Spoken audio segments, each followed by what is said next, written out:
Hi, everyone, and welcome back to Logtech Live. I'm Eric Johnson. I'm your host, as usual, for this show, which we do every 2 weeks. It's the first and third Fridays of every month.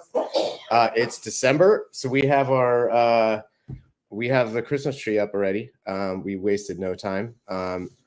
It's Christmas season is upon us now, so no choice when you have a 10-year-old in the house. If this is your first episode, you picked a very interesting one to catch. We have a fantastic guest who I will talk about in just a second. If you're a regular viewer, thank you so much. I only do this show because you guys find it interesting. So thanks for coming back. Make sure you get any posts or comments about the show in the chat, and we will address as many of those as we possibly can. So let me just get into it. First of all, TPM. We're now about 3 months out, which is crazy. We've been planning this for so long. I forget when we even start, but it's been going on for a really long time. But we're in the home stretch now. Once we start getting into December, we know that the conference is nearly upon us, and we really are excited to welcome everyone to Long Beach at the beginning of March. If you haven't registered already, you can use the code that's in the banner right now. EJTPM25 and get 25% off a pass, which entitles you to everything, including the TPM tech sessions that I lead. But really, it gets you inside the whole tent. So definitely encourage you to take advantage of that. A couple other things I wanted to mention. Blended pledge.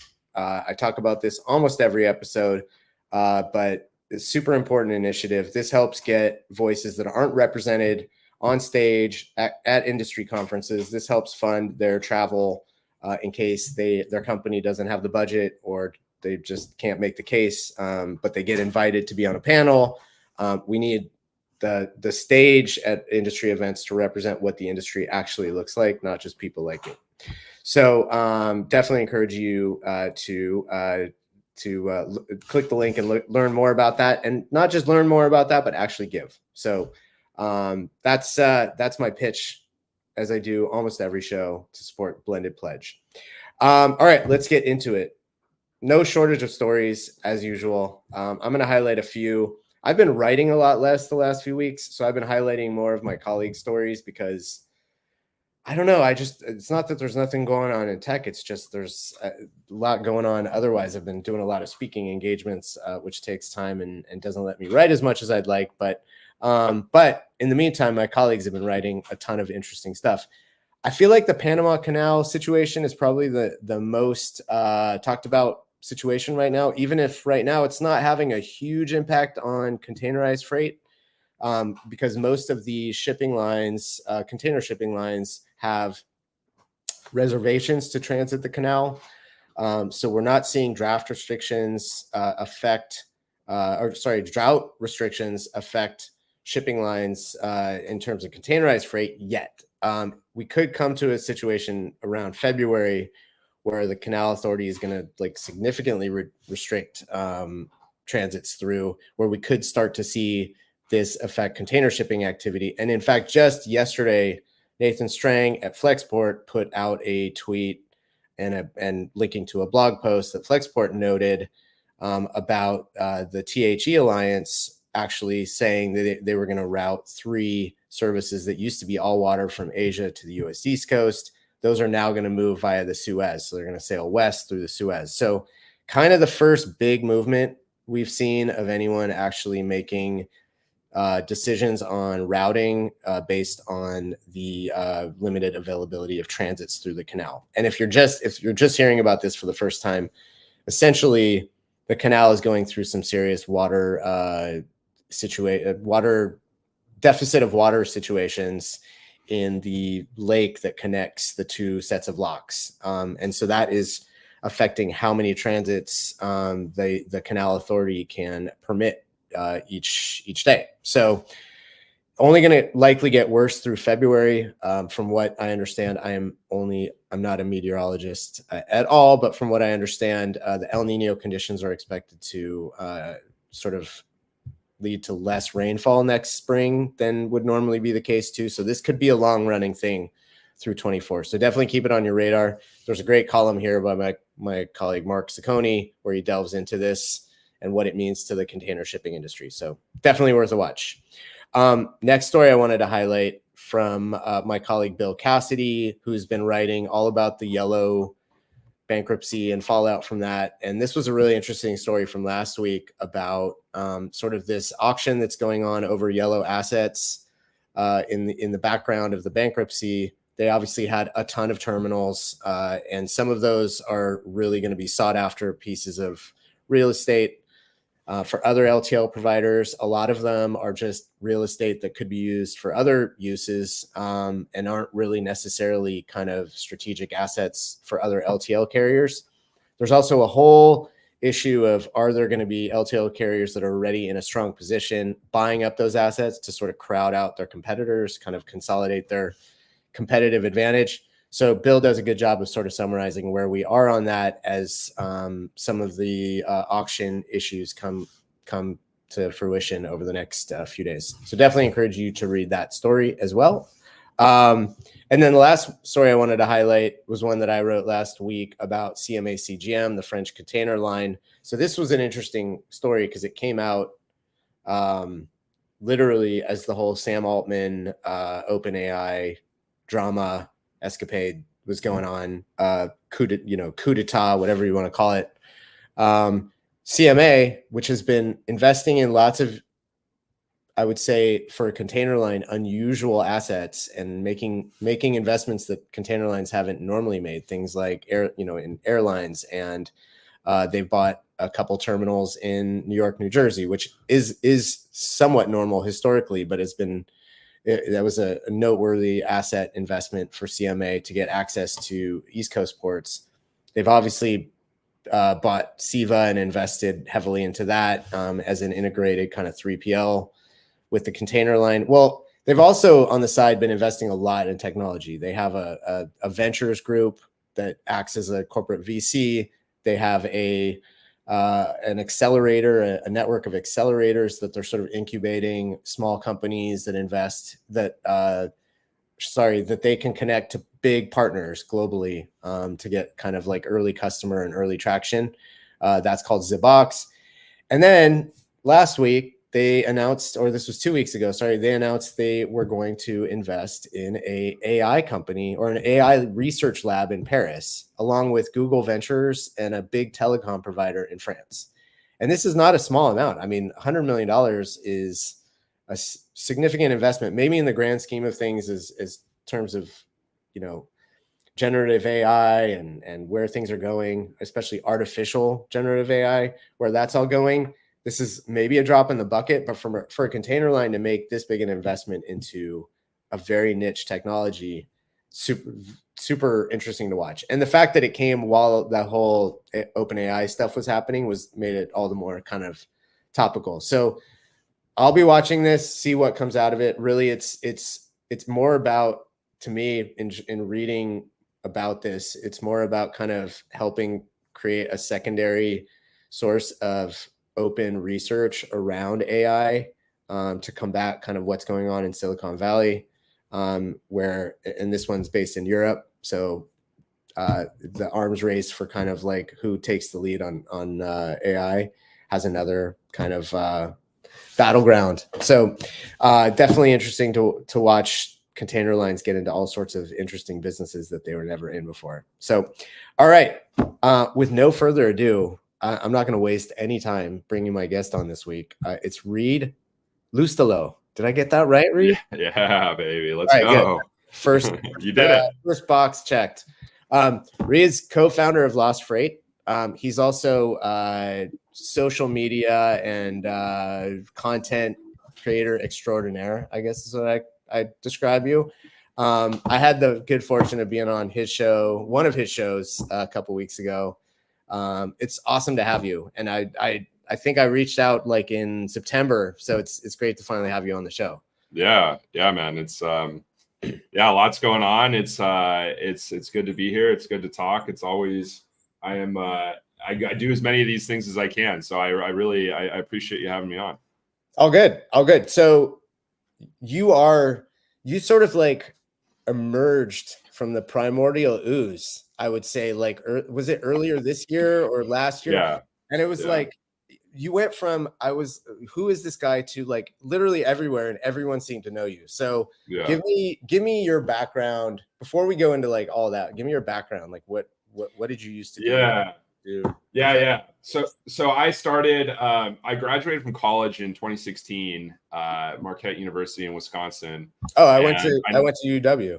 Oh, you did? Well, we're playing tomorrow, right? I know. think that so hopefully we destroy you guys like you guys are a lot better than us this year. So I feel like we always play to what I feel like it's always a close game. So hopefully it's entertaining. All right.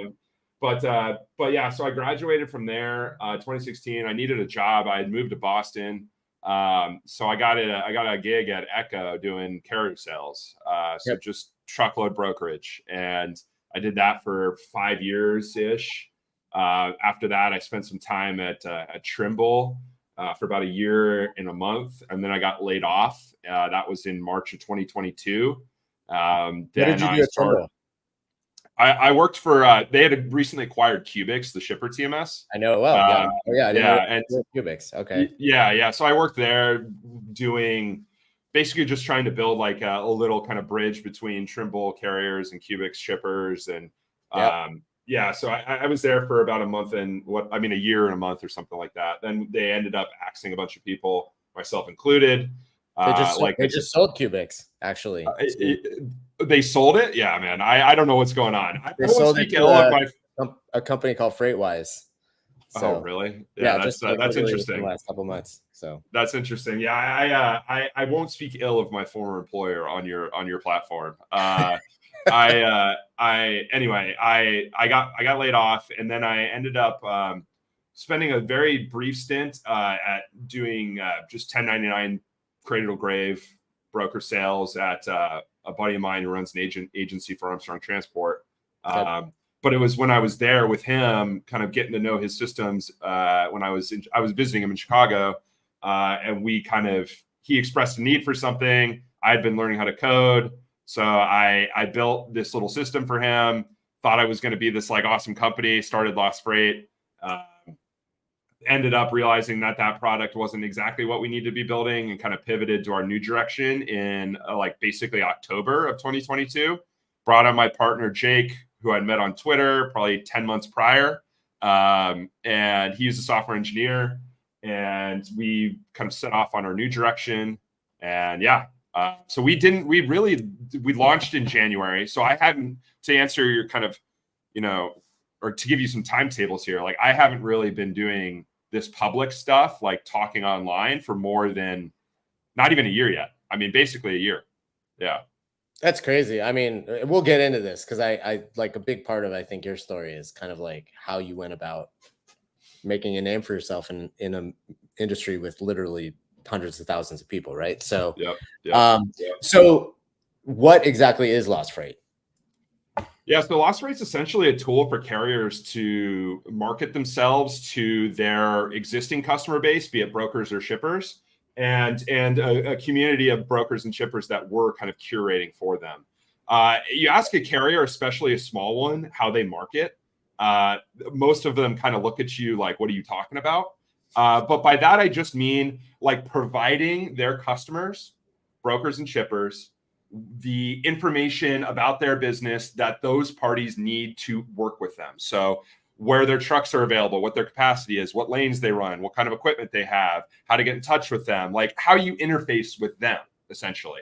And my experience as a carrier rep, I mean, I don't know how many loads I oversaw, tens of thousands. Like I worked with thousands of carriers, and basically very, very, very, very few of them ever did a good job of equipping me with the info I needed to. Do you see that? I do. What was that? I have no clue. That's amazing. All right. Well, we won't get distracted by that. I thought you just wanted some special effects in the background for this. So. No. That was okay. Anyway, moving on. So we basically just wanted to build a tool for that made it easy for carriers to have this information in one place and share it. So like there's load boards out there. There's places for carriers to go post their trucks, but they're generally not, they're very good for finding like a one-off load, meeting a one-off person, but they're not super good for, okay, Eric, you're a carrier. Reed, I'm your carrier rep at Echo, and I call you 15 times a day to ask you where your trucks are, and you tell me, and I'm calling you back offering you loads. Sometimes the truck's booked. Like all these things are going on day to day. Like we're communicating all the time, and the easier you make it for me to know where you have capacity or new lanes you need, et cetera, like the more likely I am to work with you, and the more equipped I am to offer you relevant opportunities, right? So we basically just built a tool that makes it simple for a carrier to keep their brokers and shippers up to date with where they have available equipment. So every carrier gets a nice, clean public profile that they can send you. Like, so for example, if you had one, you'd send it to me and you say, hey, Reed, instead of calling me, 1,000 times a week just to ask me where my trucks are available, I'm just going to send you, like, here's the link, come to this page, and the list is going to be right there. Just call me and offer me freight instead. Like, let's go from 0 to 1. Instead of going from 0 to 1 every day, let's go from 1 to 10. And then on top of that, we also built this kind of like truck list email sending tool, because a lot of carriers that I was working with were sending me an email truck list in the mornings. Like every carrier I talked to, I'd ask them, hey, do you send a truck list? Most of them don't, but the ones that did were the ones that were slightly easier for me to work with. So the ones I tended to want to work with.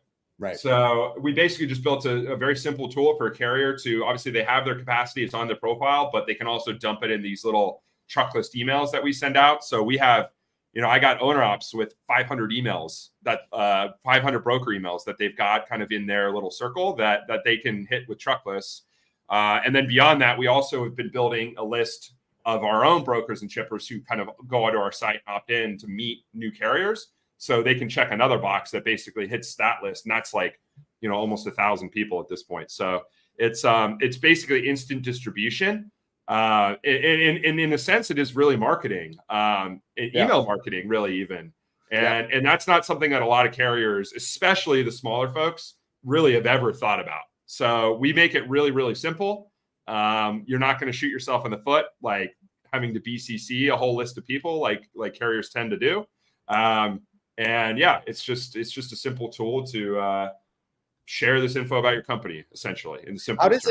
How does the not the newsletter part, but like how does the actual like platform work? Like what if I'm Eric the carrier, I'm an independent operator, like how do I interface with it? You just on the web, just go to lostfreight.com. We don't have an app. It's all mobile. It's all like our web app, like the actual development is solid. Like Jake's a solid engineer. Like it's probably the best mobile website that many like drivers have ever used. So many of them are like, oh, where's the app? It's like, well, no, we have a web app. It works just as well. It's just optimized. Yeah, the site is it's great. It's great. A lot of our users use it on the phone. Like, so you can use it on your phone or on your computer, obviously. But yeah. So they go to lostfreight.com, and Lost Freight's, just to confuse people, spelled FR8. It was a cheaper domain back in the day, so that's why that explains that. There were a few names a few years ago. I feel like people are a little like sort of, they've been trained to understand that. So I actually don't. It's not the worst name in the world. Believe me, I've come across a million worse names than that. So yeah, I at first we were like, well, it's quite literally like we're providing a tool for carriers to like essentially be easier to find, and so it's just kind of like, I guess ironic. I guess that's true. I don't think much about it really, to be honest. So it is what it is. But yeah, no. So we've been going for about launched for 11 months now, and I needed to market, obviously, and we haven't raised any money. We've just done it all ourselves. And so I needed to market. So that's when I just started posting online in various places and that's kind of led to doing a bunch of other things too. So yeah. All right. I definitely want to get into that, but I think really interesting to me is kind of like some of the things you've said and done shows about and just written about in general about like why it's important to champion good carriers. And that's something that seems obvious, right? Like, oh, of course we should support the ones that are good and that are honest and are good to work with and all that. But why is it such a problem to find those and continue to work with them? Well, obviously fraud is a huge topic these days. So naturally, there's a lot of people talking about it because it's a big issue. So that makes sense. But I think that why more people don't talk about and highlight good carriers is it's a couple things. I think some people are like, especially brokers, they don't want to give away who their good carriers are. Like that's they actively want to not market them, or highlight them. Yeah, because at the end of the day, it's like that is your competitive advantage. Like your carrier relationships and your ability to interact with them and know who does what is an advantage. Yeah.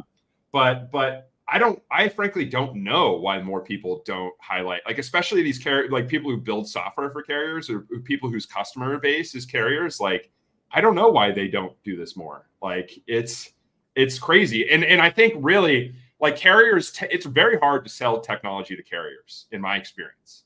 Sure. And they they're doing a million different things.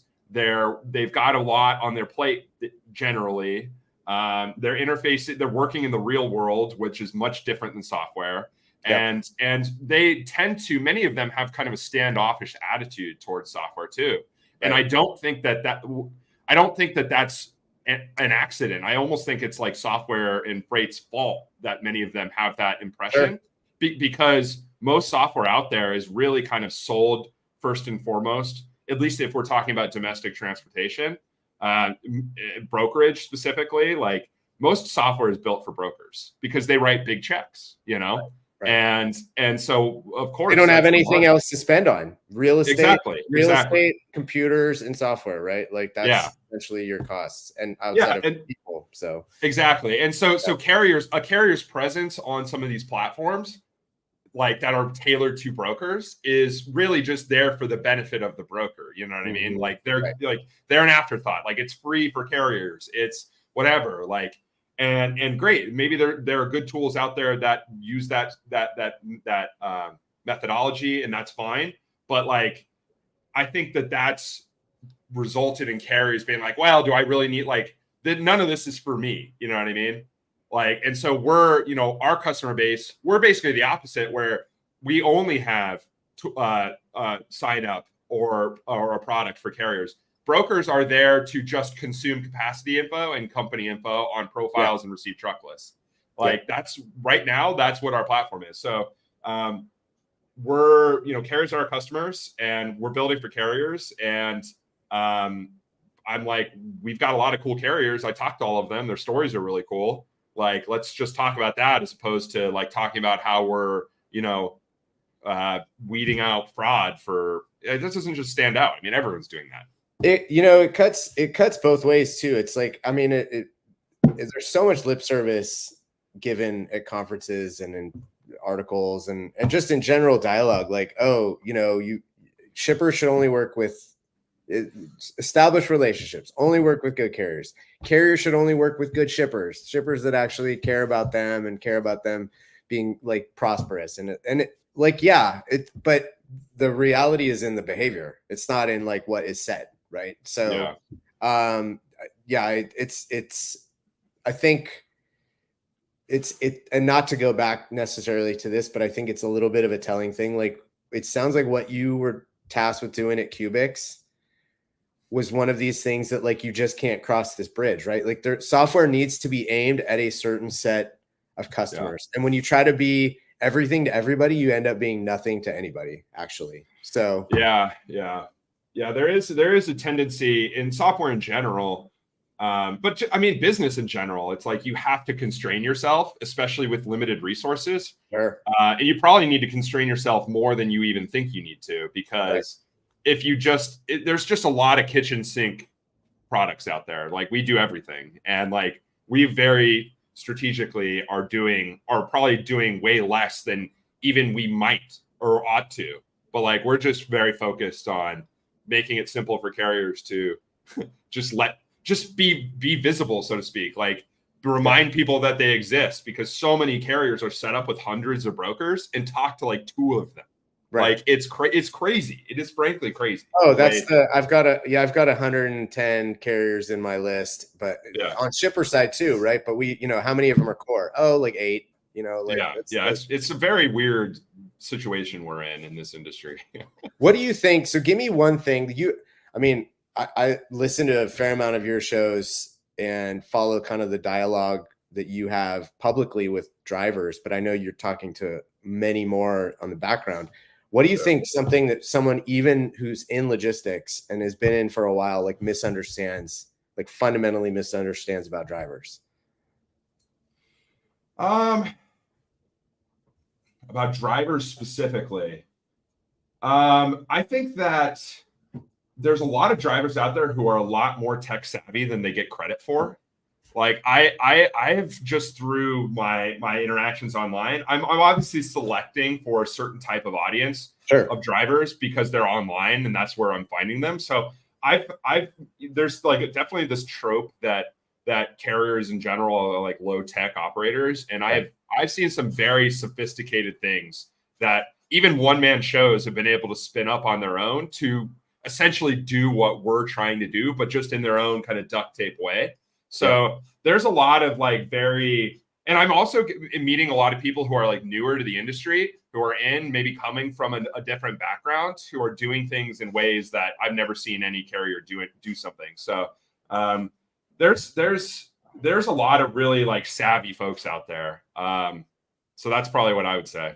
Yeah, I agree. I think anytime you paint a broad brush across, I see this all the time. Like people are like, oh, well, this segment doesn't embrace tech, or this. It's like it's way more nuanced than that. I agree. But all right, you're wearing Please Advise hat. This is another thing that just like sprung out of nowhere, and now it's everywhere. And you've got everybody wearing these hats. I think you have a map with all the places you've shipped them to. What does Please Advise mean? What was the idea for the hat? Why are they everywhere now? Yeah. So I in February of last year, I also, on top of my many interests, am interested in like how you can make things like kind of go viral. And I in February of last year, I made this this excuse generator using ChatGPT was all the rage, and so we made this excuse generator basically like why are you late to this appointment, driver? Like normally a driver's like, oh, I had a flat tire, or maybe it's a legitimate excuse, but we just like screwed around. We're like, okay, let's come up with the most absurd excuse possible. So pleaseadvise.ai is an excuse generator site where a driver or whoever can enter a warehouse name and get an excuse. And then I ended up writing, I don't know if I have it here, but I have the first version of this hat was I just wrote like on a piece of paper and just taped it over a hat I had. Just and I Google ended up, it. I'm sure anyone who wants to see it, I'm sure it's online somewhere. So. Yeah. So then I was like, I'm just going to make hats and I was like, maybe I posted on LinkedIn. I said like, would anyone buy a hat that said Please Advise on it? And probably nobody responded. But then I just started selling them and it's just kind of been a thing. And I've sold, I don't know, hundreds. I've sold hundreds of them. And we have, we got people in Europe buying them. We got people in Colombia buying them. We got people everywhere, man. It's been fun because it's just fun. That's all it is. And there's people who are like calling you out. They don't even like at you on Twitter, but they'll put something, they'll have a tweet, and then it'll be like an open-ended tweet, and they'll just say Please Advise. I know. Like what? At least like hashtag it or give a shout out on this. But no, it's cool. It's amazing how you've just sort of like put this out there, and it's like people have embraced it. So yeah, it's also just like a very meaningful, like it's a rich phrase in this industry. Like you would usually rather say like a bunch of curse words and stuff, like what the heck's going on, basically. But you can't. People say Please Advise all the time. Like I'm not the first person to ever say this, and that's why I think people like the hats. They're just like, man, like I say this all the time. So I've seen this in a million emails, right? Yeah, like, exactly. Yeah. Okay, cool. So any new designs on the horizon, or are you sticking with this font?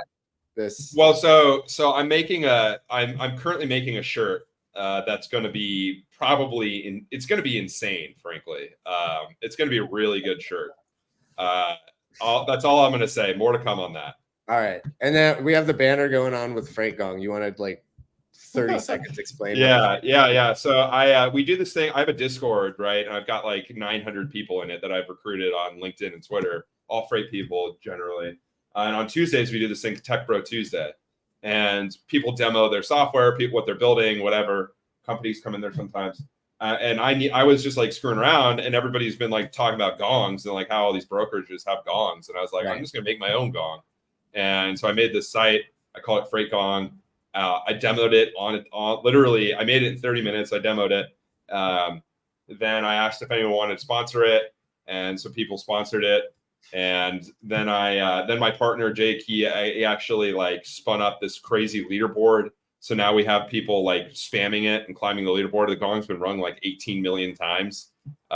So it's this is a virtual gong. How do you vet? How do you vet whether people are just doing it like stuffing the ballot box and like for all? No, we don't even vet. We don't. They all are. There should be some sort of thing where it's like, no, you need to show me proof that you made a sale or how to win today. So. Yeah, well, it's funny you say that because I've actually like stumbled on that idea that it might be a good idea because lots of people, I mean, celebrating wins in this industry is like a great way to like boost morale and like give people an opportunity to earn recognition for good stuff they did. So like maybe there's a world where we like have we are able to actually tie it to legitimate wins, so people can like have like a leaderboard of wins like in their office. Like, so who knows? Maybe it's a product. That's a Freight Gong Pro or something like that. Enterprise subscription. Yeah.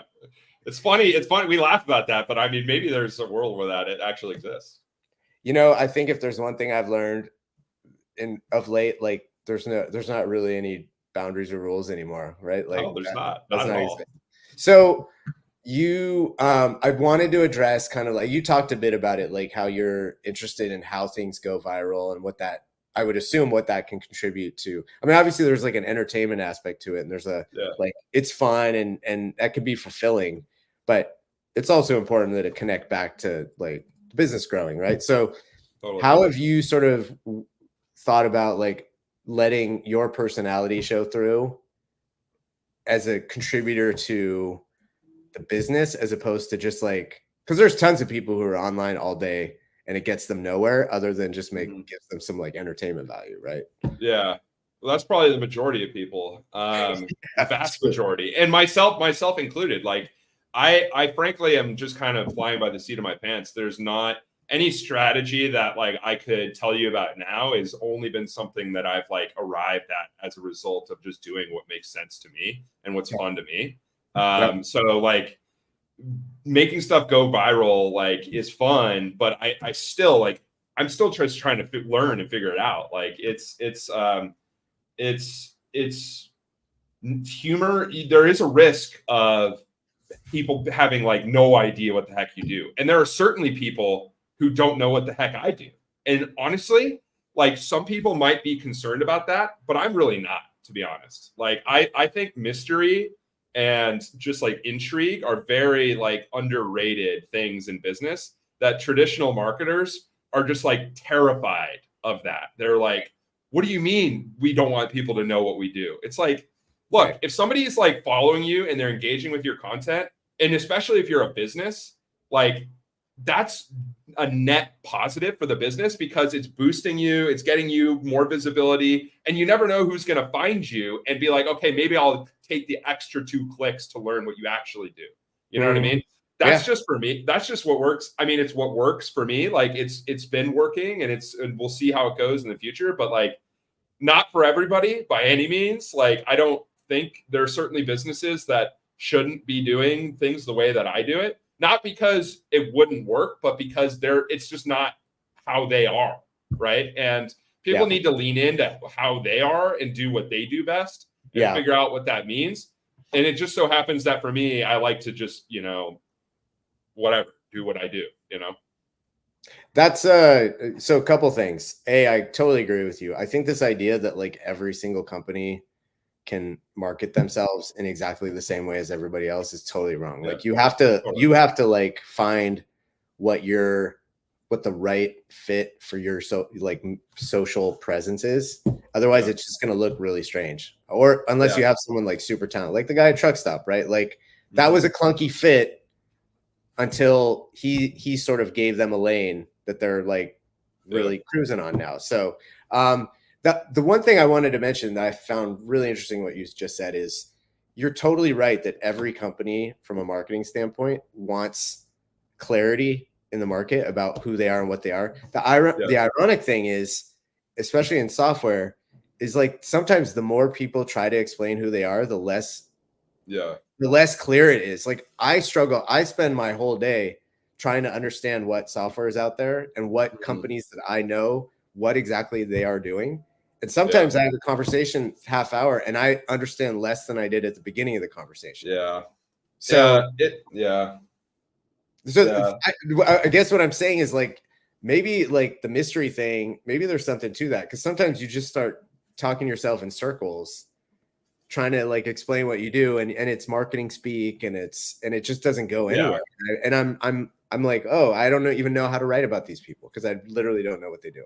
Well, it's the other thing that when you try too hard to explain something, you like very rarely come out ahead.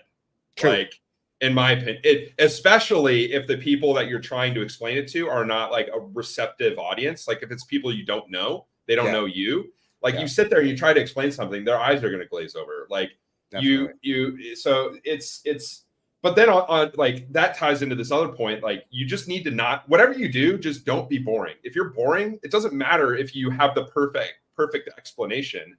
If people don't want to read what you're saying to them, doesn't matter how good of an explanation it is. Like, and that's just like the whole, what's like the air in the room when it comes to like your brand or your company or whatever. It's like, if it's boring, then you're going to lose some people, and maybe you don't lose everybody. And maybe that's just part of the strategy, and that's fine. Like, you know, I don't, by boring, I don't mean like, oh, you need to be posting memes. I just mean like, are you creating, like, are you writing is it engaging? Is it 10 paragraphs of marketing speak, or is it like a paragraph of marketing speak, you know, very tailored to like not be like just dull, like frankly. So yeah.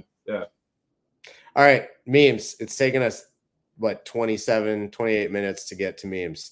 I for anyone who's not familiar, I put out what turned out to be somewhat of a semi-controversial tweet about whether companies in our space ought to be meming. The tweet was meant for like a larger company that I felt like it didn't necessarily align with like their presence in the market. But it got, I think, and rightly so, it got a little bit misconstrued. Not rightly so. I mean, like in retrospect, I understand. So I'm not going to that's too long. We don't have time to go through all that right now. But I do want to get into the meme thing because that's been a big part of your story as well, right? Like, are they good? Are they bad? Is it like how do you think about like how memes fit into like building brand and building awareness? Well, I mean, you walk a fine line when you meme. And you risk being cringe, as people say. So it is very easy to cross that line. And I've crossed the line many times. But if you can walk this line where you like say what everybody's thinking in a very clear way without using a million words, that's a very effective medium of like transmitting just like who you are and your personality and your company's personality, frankly, like, or even what you do. Right. So I think it is an underutilized medium in the industry by even serious companies to talk about hint towards your tweet. Right.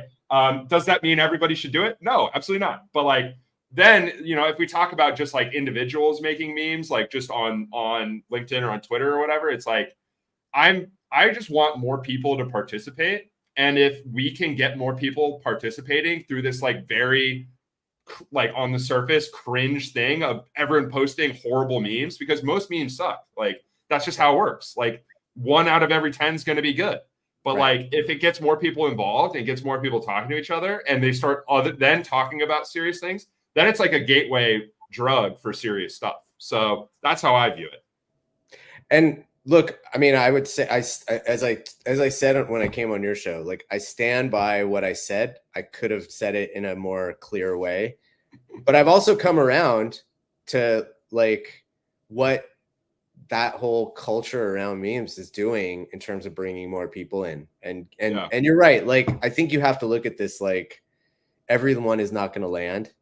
And some of them are going to be really awful. Like, I'm not sure that there's like a full year worth of good memes for everyone who's crowding into this to like act like it's going to be pretty there. We're going to be scraping the bottom of the barrel by like the end that's of, but that's just is what it is. That is what it is. Totally it comes with fine. the territory. It's totally fun. Yeah. And when they hit, they really work. Right. Yeah, for sure. So, oh yeah. No, but I think what's relevant to you, and I would even throw like Paul Bernard at Freight Caviar into this, right? Is like, you guys used, it's not all you used, but you used it to get into people's minds, right? Like, in a way that would have been impossible if you just sort of laid back and were trying to go a traditional route. So, yeah, I mean, I've done a lot of thinking about it over the last 3 weeks. Not too much, like, I've other things to do, but like I'm open-minded about this stuff. So I'm trying to throw my little tiny fireworks into the room too. I mean, I welcome it, Eric. I welcome it. All right. I'm not going full on like cage match like you want me to, but we'll get there. We'll get there eventually, I guess. Huh? All right. I asked this is my traditional sign-off question. Who's your favorite band or musician? You have to tell me why. Steely Dan. I'm a big Steely Dan guy. I'm wearing a Steely Dan. Yeah, that's a good one. Steely Dan is my favorite band. Why? Because their lyrics are insane. They just kind of flew by their own. Not many people know who, like, the actual story of who they are. It's actually just two dudes. Most people don't know that. Donald Fagen and who's the other guy? Walter Becker. Yeah. Walter Becker. Yeah. So I'm actually about to buy tickets to the Steely Dan Eagles show here in January. So yeah, they're my favorite band. I actually weirdly recently met a Dutch guy who's in a Steely Dan cover band in the Netherlands, and he wasn't a big Steely Dan fan. He was just a musician who all his friends were, but now he's like, oh my God, I never realized how amazing they were. So yeah. There's a decent amount of cover bands for them. It's I need to see, and there's some pretty good ones I've heard. So I would love to see one. But yeah, no, they're great. Song? My favorite song is probably Glamour Profession off their 1980 album Gaucho. Yeah, that's probably my favorite song. That's probably a controversial thing to say amongst the fans, but like that's my favorite song. Yeah. Hey, it's your choice. They can't say anything. All right, Reed, what's a good place to find you? I know there's a bunch, so. Yeah, Twitter, Lost is Reed is for X or whatever. X, LinkedIn is fine. Reed Loustalot, lostfreight.com, LOSTFR8.com. Anywhere. I'm anywhere. You can message me anywhere. I still call it Twitter. I refuse to call it X. Yeah. I don't care. Yeah, well, it that way. So it is what it is. Well, it is what it is. Yeah. Well, I appreciate you having me, Eric. This was cool. Oh, I'm super glad we could make this work, and it was great conversation. Look forward to having you back one day soon. All right, maybe you can guest host for me one time if you're not too busy. So, all right. I like to host things. Awesome. All right, have a great weekend and great Christmas if I don't talk to you before then. Sounds good, bro. Cool. Bye. All right, great episode. Definitely reach out to Reed. He's like one of the most enterprising guys in the industry right now. So thanks so much to him for making time. All right, dad joke of the week time. This is a Christmas oriented one. What kind of music do elves listen to? If you think about it, you'll get it. Rap music. Get it? Because they're rapping presents. I know it's not my best one, but I wanted some sort of Christmas theme one with the tree in the background. So in any case, thank you everyone for joining. Again, if this was your first episode, you really picked a good one. But see you back in 2 weeks. Thank you to everyone who follows the show regularly. I really appreciate the support. Thank you to Nicole, who is back after a short maternity break. Sorry, Nicole, our awesome show producer, if I'm spilling the beans on that, but really glad to have her back and glad she's added a new member to the family. Thank you to Sarah and Let's Talk Supply Chain for making this so fun and so easy. I'll be back in 2 weeks with the next episode and another great guest. Thanks, everyone. Have a fantastic weekend.